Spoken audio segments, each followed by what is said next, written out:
Hi everybody, এই ভিডিওতে আমি প্রিভিয়াস ইয়ারের ডিপ্লোমার একটা কোয়েশ্চেন ডিসকাস করছি। এটা মার্চ 2023-তে এই কোয়েশ্চেনটা এসেছিল।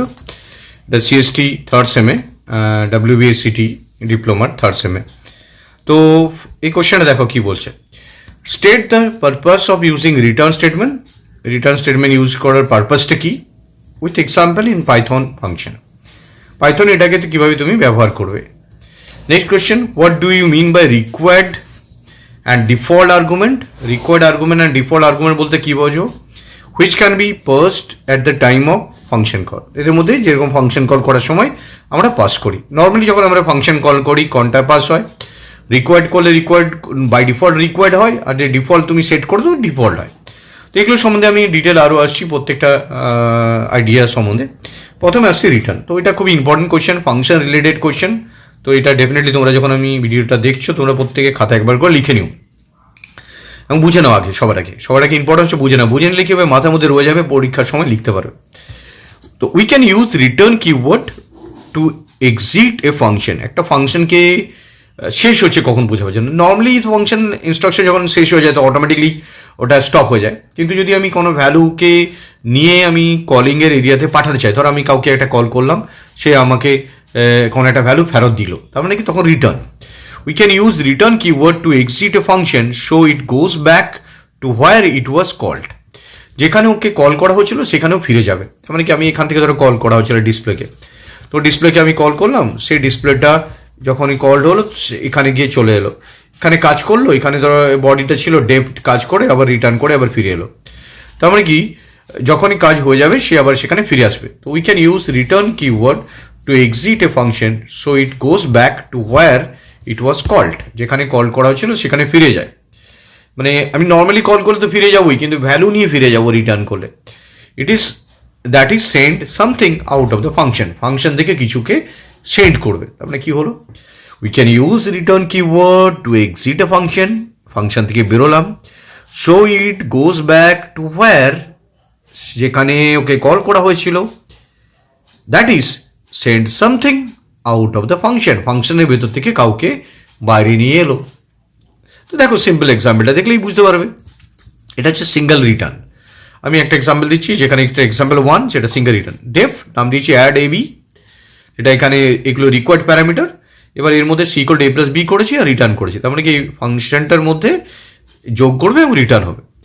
তাহলে যে কোনো সময় যখনই ফাংশন এটাকে ডিফাইন করলাম, তারপরে এখানে কি আমি কলিং এরিয়াতে, মনে রাখবি ফাংশনের বাইরে যেটা আমি যেখান থেকে অ্যাক্টিভেট করবো, যতক্ষণ অবধি আমি অ্যাক্টিভেট করছি, এটাকে অ্যাক্টিভেট করা বলে, ততক্ষণ অবধি মানে কল করা, ততক্ষণ অবধি কল্ড এরিয়া থেকে কলিং এরিয়াতে যাবে না, তার ভেতরে ঢুকবে না।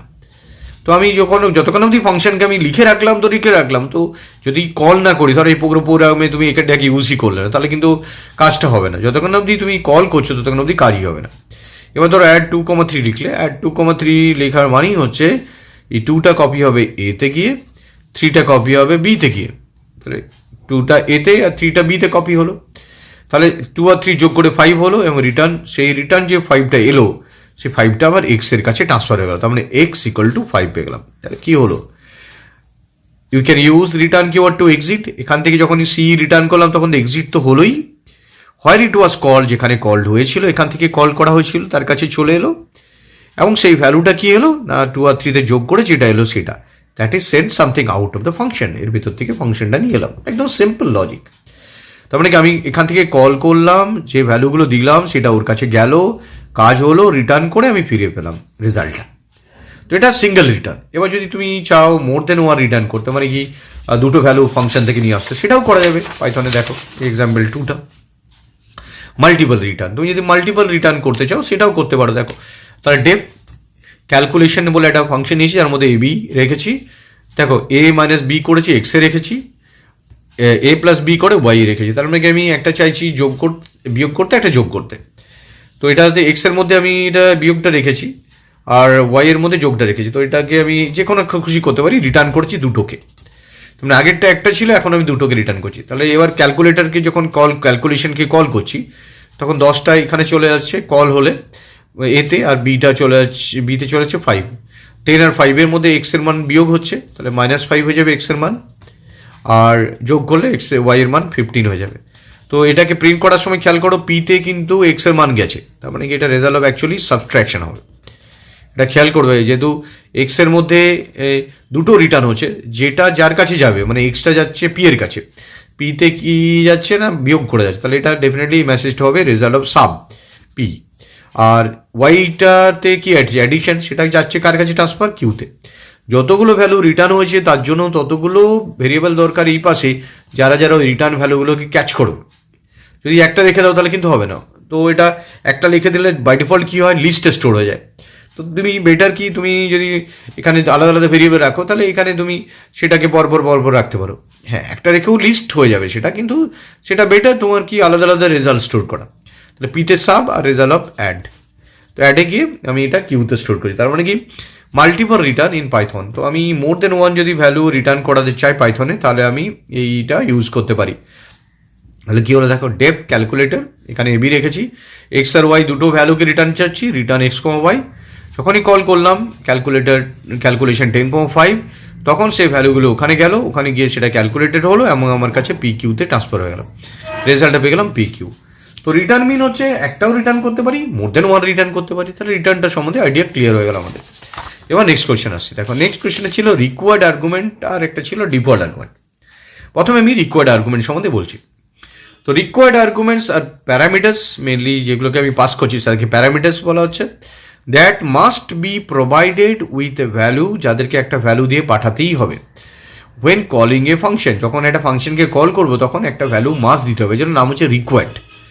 This arguments are defined in the function's parameters list, parameter লিস্টের মধ্যে আমি ডিফাইন করতে পারি, and are necessary for the function to execute correctly, এবং যাদের ঠিকঠাকভাবে কাজ হয়। If the required arguments is not provided, then Python will raise type error.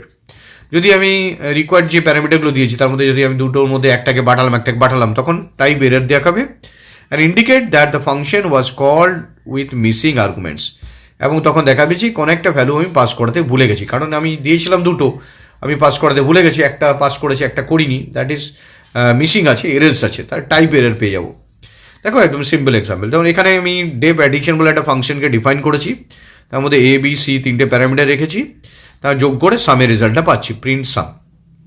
এবার আমি যদি অ্যাডিশনকে এখান থেকে কল করি, 5 6 7, 5 পাঠিয়েছি এটাতে কপি হলো, 6 পাঠিয়েছি বিতে কপি হলো, 7 পাঠিয়েছি সিতে কপি হলো। তার মানে কি তিনটের জন্য তিনটে পাঠিয়েছি, দ্যাট ইজ রিকোয়ার্ড, কোনো এরা দেখাবে না। তাহলে 5 6 7 যোগ করলে এটা 5 6 11, 11-এর সাথে 18 পেয়ে গেল, সামটা প্রিন্ট হয়ে গেল। এবার ধরো আমি ওই ফাংশনটাকে আমার মনে হলো দুটো দিয়ে পাঠিয়ে দেখি, 5 6, 5টা কপি হলো এতে, 6টা কপি হলো বিতে, কিন্তু সিটা তো পাঠাইনি, সিটা যেহেতু না পাঠিয়েছি তো এরর্স হয়ে যাবে। এই জন্য যে প্যারামিটার্সগুলো আমরা যখনই যে কোনো বাই ডিফল্ট যখন আমরা নর্মালি যে কোনো প্রোগ্রাম করি ফাংশনের, সবসময় এটাকেই ফলো করি প্রথমত। এরপর আমি যদি অন্য ধরনের কাজ করি সেটা আলাদা ইস্যু, বাট আমাদের রিকোয়ার্ড আর্গুমেন্টটা হচ্ছে আমরা প্রথমেই ভাবি যখন কলিং করি কোনো ফাংশনকে, তো রিকোয়ার্ড হতে হবে, প্যারামিটার থাকতে হবে। তাহলে নর্মালি এটা হলো রিকোয়ার্ড আর্গুমেন্ট। তো নেক্সট হচ্ছে এটা দেখো ভালো করে, ডিফল্ট আর্গুমেন্ট। নেক্সট হচ্ছে ডিফল্ট বলতে কি, ধরো আমি কোনো সময় আমি কোনো একটা পাস করতে ভুলে গেছি, তখন ওই ফাংশন থেকে কোনো একটা ভ্যালু দেওয়া থাকলে সেটা ফাংশনের ভ্যালুটা নিয়ে নেবে। আমি ধরো দুটোর মধ্যে একটা পাঠালাম, একটা আমার ভুলে গেছি, আমি জানি ওর মধ্যে একটা আছে, ও নিয়ে নেবে, তো ওর জন্য ডিফল্ট আর্গুমেন্ট।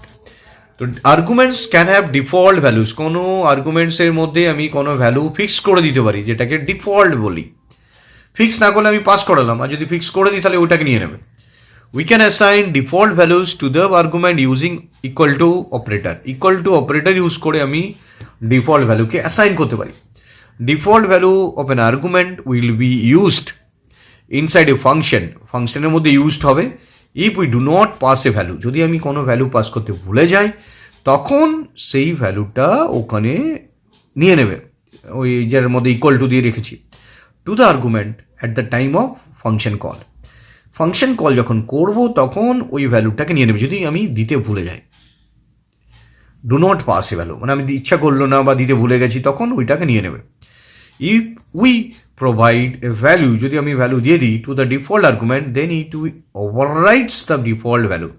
এবার তোমার মনে হচ্ছে না আমি তো ডিফল্ট রেখেছি কি রাখিনি মনে নেই, তুমি ভ্যালু পাস করে দিয়েছো, তাতে কিছু এসে যায় না, নতুন ভ্যালু দিয়ে ওটা আগেরটাকে ওভাররাইট করে দেবে, মানে ওটার উপর ওটা চেপে যাবে, মানে আগে যে ডিফল্ট ভ্যালুটা ভেবেছিলে সেটা কিন্তু আর থাকবে না, নতুন ভ্যালুটা দিয়ে আপডেট হয়ে যাবে। তাহলে কীভাবে হচ্ছে দেখো, ধরো অ্যাড আমি 100কে কল করেছি, তার মানে আমি জানতে চাইছি এখানে একটাই প্যারামিটার থাকবে হয়তো, কিন্তু না, এখানে একজনকে অ্যাসাইন করা আছে যে তুমি একটা পাঠিয়েছো আর একটা পাঠাতে ভুলে গেছো, তখন এটা নিয়ে নেবে। তার মানে কি যোগ করলে কী হবে, 100 পাঠিয়েছো আর এটা 50টা ওখান থেকে নিয়ে নেবে, তাহলে 100 + 50 মানে 150টা প্রিন্ট হয়ে যাবে। এবার ধরো দুটোকেই পাঠিয়ে দিয়েছি, তার মানে ডিফল্ট কখন কাজে লাগলো, যদি আমি কোনো পাস করতে ভুলে যাই বা আমি পাস করি না, তখন ইকুয়াল টু দিয়ে যেটা আছে সেটা নিয়ে নেবে। তো এখানে আমি 100 আর 200 নিলাম ধরো, তখন এটা 100-এ যাবে, 100-এর ভ্যালুটা এতে যাবে, আর 200-এর ভ্যালুটা 50 যেটা ছিল সেটা আপডেট মানে ওভাররাইট হয়ে যাবে নতুন ভ্যালু দিয়ে, সেটা 100 + 200 300 হয়ে যাবে। তো ডিফল্ট ভ্যালুগুলোকে মনে রাখবি সবসময় রাইট হ্যান্ড সাইডে রাখবি। তো যদি আমি ধরো এরকম করি ডেফেড 3টে প্যারামিটার নিই, ধর এ = 20 রাখলাম, বি আর সি, এইরকম করা যাবে না। ডিফল্টের ক্ষেত্রে সবসময় তোমাদেরকে যে কোনো ফাংশন যখন ক্রিয়েট করবে তখন সবসময় এ ধরো এটাকে দিলে না, ডিফল্ট করলে না, বিটা ধরো ডিফল্ট করলে, তারপরেরটাকেও ডিফল্ট করতে হবে। তো মাঝখানে রাখা যাবে না, আইদার তুমি যদি পুরোপুরি একদম রাইটের দিকে রাখতে পারো, ধরো মাঝখানে রাখলাম, তারপরটা এ রাখলাম, তারপরটা B20 সি রাখলাম, ওরকম করা যাবে না। আইদার তুমি সবগুলোকে রাইটের দিকে রাখো, কিংবা একদমই এক্সট্রিম রাইটে রাখো, ধরো এ রাখলে না, বি করলে না, সি = 20 করলে, তাহলে করতে পারো। কিন্তু আগের দিকে রাখো, মাঝখানে রাখা যাবে না। তো ডিফল্ট সবসময় রাইটের দিকে ভ্যালুগুলোকে ডিফল্ট করবে, তাহলেই এটা প্রবলেম হবে। তো this is the concept of default argument and required argument and return statement in Python. তো এগুলো খুবই ইম্পর্টেন্ট কোয়েশ্চেন, তো ডেফিনেটলি অ্যান্সারগুলো তোমরা লিখে নিবে আমার এই ভিডিও থেকে দেখে দেখে, এবং একবার প্র্যাকটিস করে নেবে। যেভাবে আমি পয়েন্টসগুলো দিয়েছি প্রত্যেকটা পয়েন্ট একবার তুলে নিও খাতাতে এবং নিজেরা একবার লিখে নিও। তো thank you very much for watching this video, share and subscribe it.